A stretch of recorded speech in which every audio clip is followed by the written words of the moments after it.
Okay guys, this is my SLY COOPER and the Thievius Racoonus review. Let's get started. Now, the first part I want to talk about is the story. And this is where I start drawing some of my problems with the story.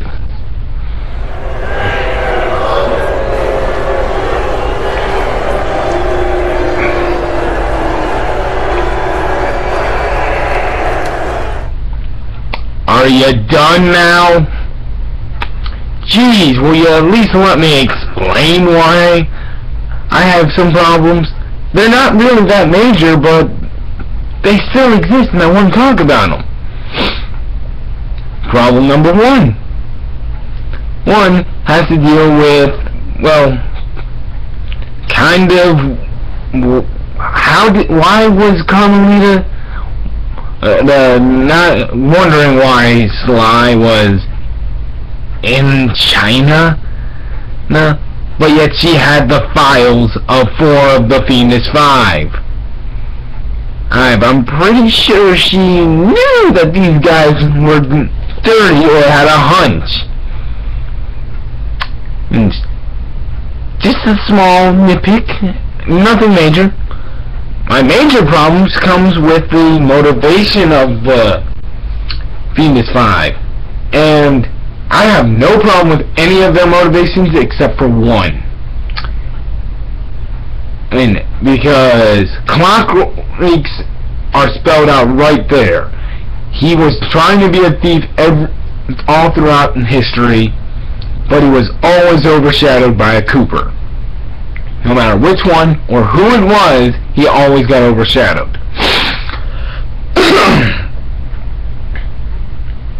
Next, Mugshot, Sir Isles, and Panda King. Either one of two scenarios were the reasons why they joined the Phoenix 5. Either they wanted revenge on SLY's father for robbing them, or Clockwork explained that they are going to be targets for SLY's father, if not SLY himself. Let's just say at that point SLY's father was retired and out of the game, so he was saying, oh, SLY's father may be out of commission, but SLY is still young and probably going to steal your loot once he's matured. That's probably how he got them on board, and it explains a lot. I do not understand whatsoever why Ruby would ever, I mean ever, want to join or have any reason to go after SLY or his father. Heck, it doesn't even make sense why SLY or his father would want to go after Ruby until Ruby steals the freaking Thievius Racoonus pages. She's basically just made herself a target. It makes no sense why she's there. That's my big complaint. And that's the only one that I cannot let go by.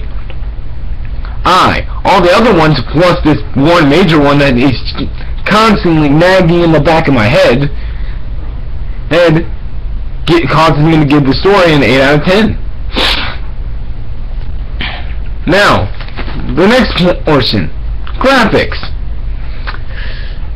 While the graphics haven't aged all that well, they certainly have aged way better than Sonic Adventure 2. And I'm even counting the updated version. And you can't say, oh, the game's older. One, Sega could put a lot more money into developing Sonic games because they knew those were their bread and butter. So if any games, which they did make games before that, prettier than Sonic Adventure 2, in the same generation that looked better than it, if any game should have been looking amazing, it should have been Sonic Adventure 2. or Sonic Adventure 1 for that matter. But at least that game holds up fairly decently.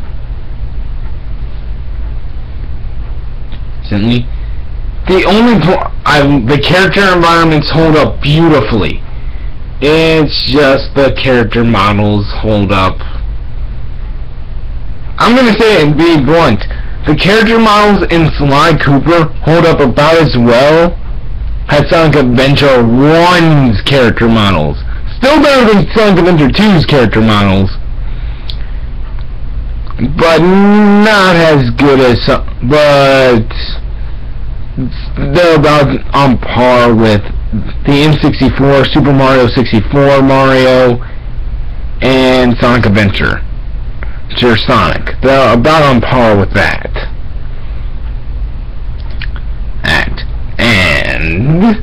But the environments are even better than 64 and Sonic Adventure. I'd even be willing to say that the environments are slightly distant second to Super Mario Sunshine, which, as we all know, looks gorgeous even to this day. And so the environments look amazing.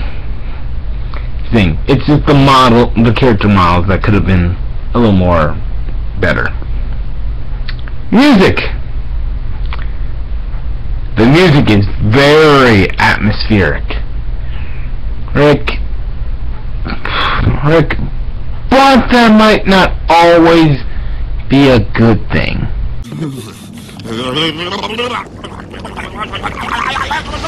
What did you say, nigga? Come on, hold on. Calm down. What I meant to say was that that atmospheric music, while being good and catchy, it's not something you want to jam out to, so it's not quite average to the point where it's like, oh, it's average and forgettable, but it's also not quite to the, oh, let me get this soundtrack, it's amazing thing. That's what I'm talking about. The music in SLY is very atmospheric and good, but it's not good enough that I would want to listen to it and go, or just jam out to it a little bit. But it's definitely not forgettable or average, so 8 out of 10 for that. Oh, and I know I just realized I forgot to give graphics a score. 7.7 out of 10. And for the graphics. Now, and the magic of jump cutting. Sorry, I had to go take care of something. But back to the review.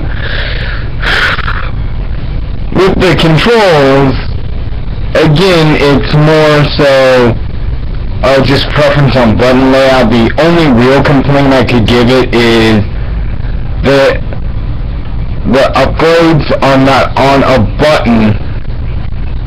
Like, they're not mapped to a button that's easily accessible, especially in the heat of the moment, which is something you would want some of these upgrades for.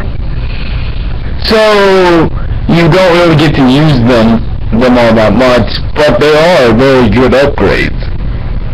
Just wish they were on maybe the shoulder buttons or something, or at least one of them. And I mean one of the shoulder buttons. 8 out of 10. The levels. Now, Sir Ryle's level, amazing, the best water level. Well, no, not the best, but one of the best water levels I've played.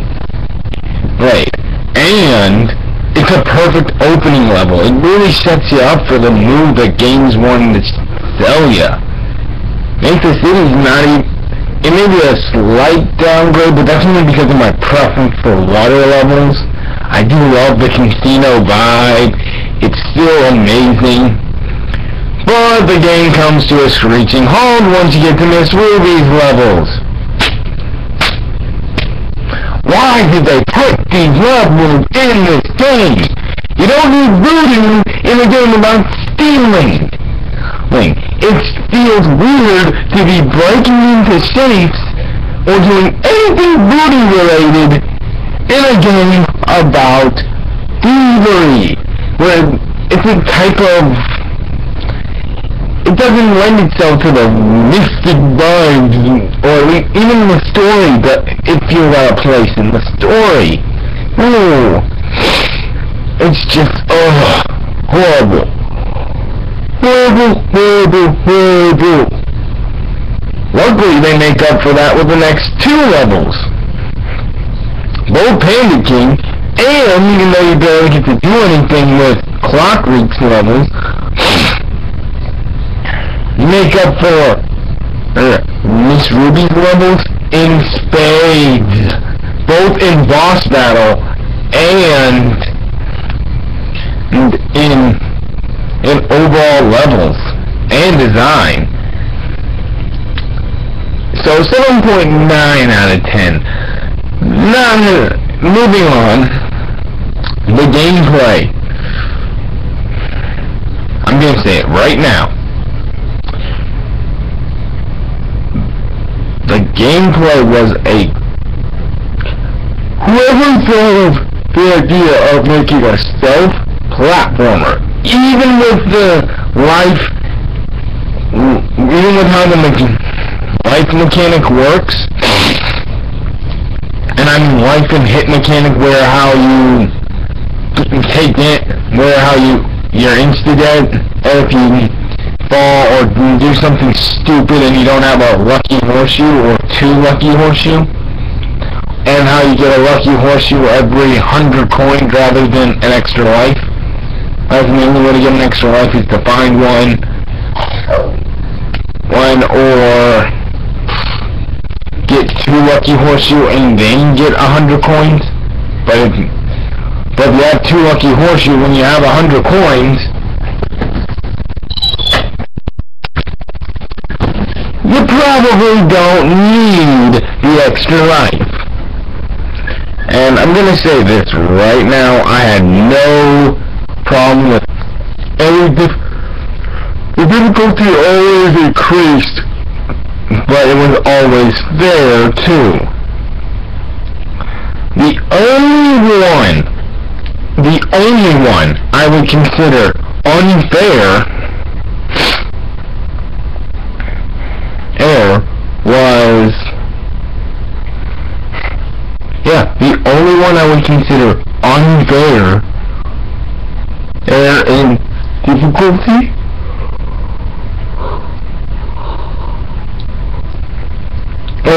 was Ruby. Oh wait, and the minigames. And no, I'm not complaining about Ruby's stages, I'm complaining about Ruby's boss battle. Ruby's boss battle, goes against the reason why I can appreciate Mugshot's boss battle. And even everything else, even Clock Reeks, gonna give me the fuck you mode. It can get me going, fuck you, and wanting to slam my controller down. Ruby did, and I have to pause and take breaks to alleviate my anger and stress. Oh, and by the way, the mini games only the first one ropes you in. I can rationalize it and make sense. He wants to screw over Riley's operation. So that if Carmelita didn't catch him, because he didn't know if Carmelita was going to be following him, and Carmelita didn't catch him, he'd at least screw this guy over for what he did after beating him up and taking back what rightfully belonged to him. That I can make sense of. Heck, I can make sense of the Murray having to go run and being too much of a coward to fight back, because this is one of the this is still early for Murray. Now,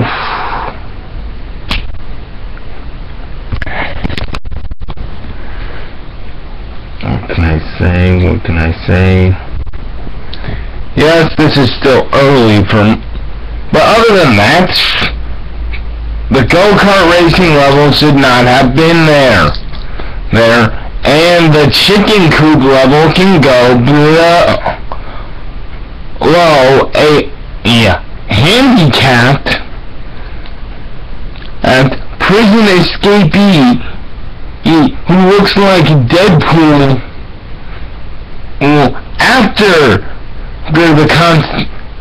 after being turned into a giant cancer walking tumor.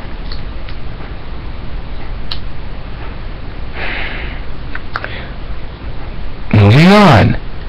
7 out of 10. If they take out a lot, oh, and by the way, the hacking minigame for Bentley makes so much sense.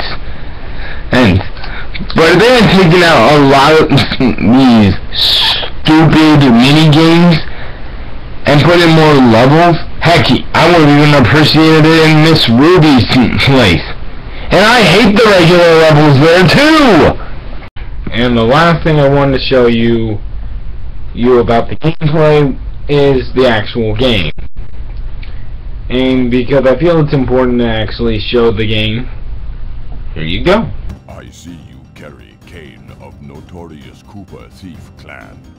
Have you come here for revenge?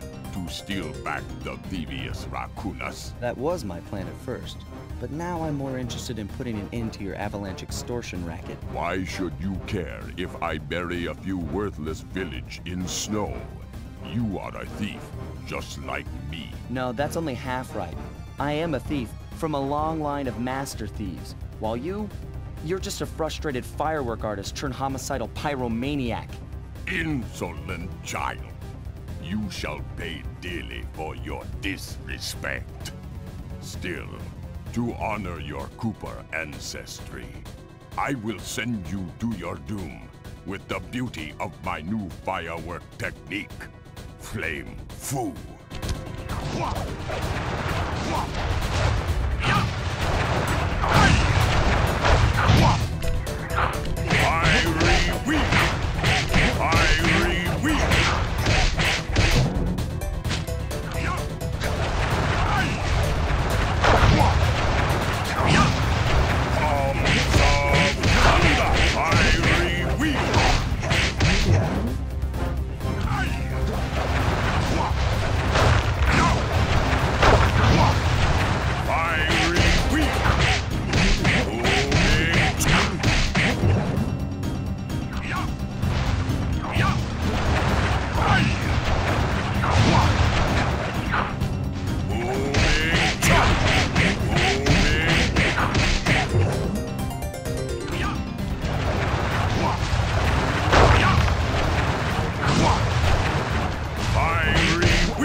Your skill with that cane is unparalleled.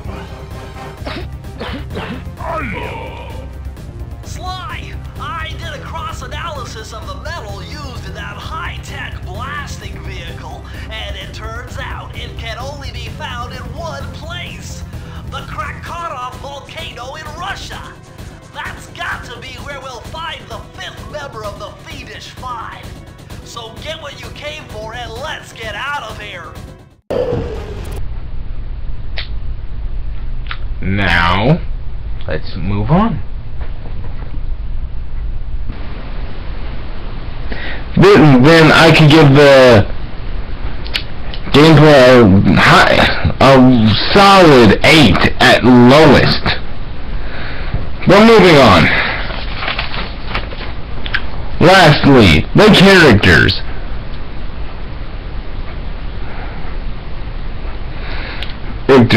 And this is another point in the game besides the levels and story where I take issue to. Fuck you, asshole. Oh, okay. You guys are still gonna jump to conclusions? You guys are still gonna just get mad at me and say I should block me of the game. Well, how about now? I'm ready for it. Come at me, bro. Come at me. Come at me.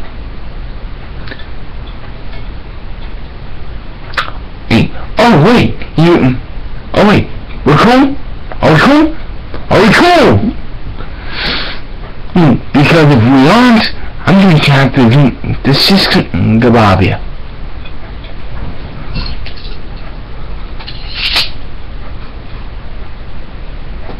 You sure you learned your lesson?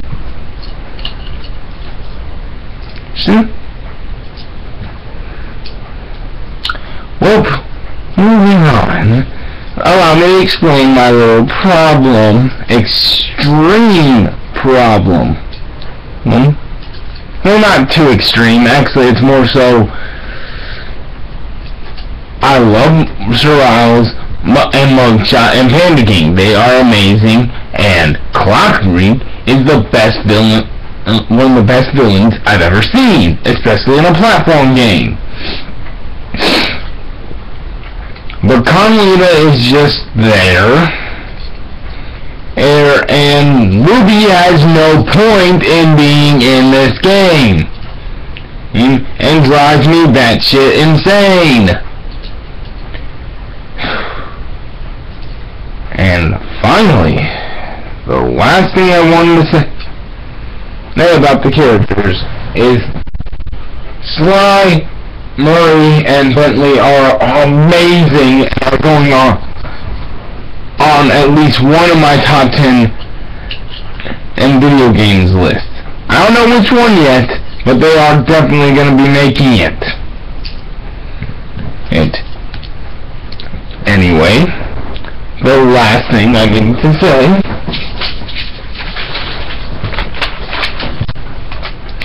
is this. The final score for SLY COOPER and the Thievius Racoonus is a 55.2 out of 70. Now, if you don't know what that means, in decimal terms, that's a 0.7885714.3. And if you still don't understand, that's a 79%. And if you still want me to break it down even further, that's a 7.9 out of 10. Or a C+. Almost a B, but just a little bit off. Well, join me next time, where the next game I review is either going to be a Sonic game, a Donkey Kong game, or Jak and Daxter. Well, enjoy.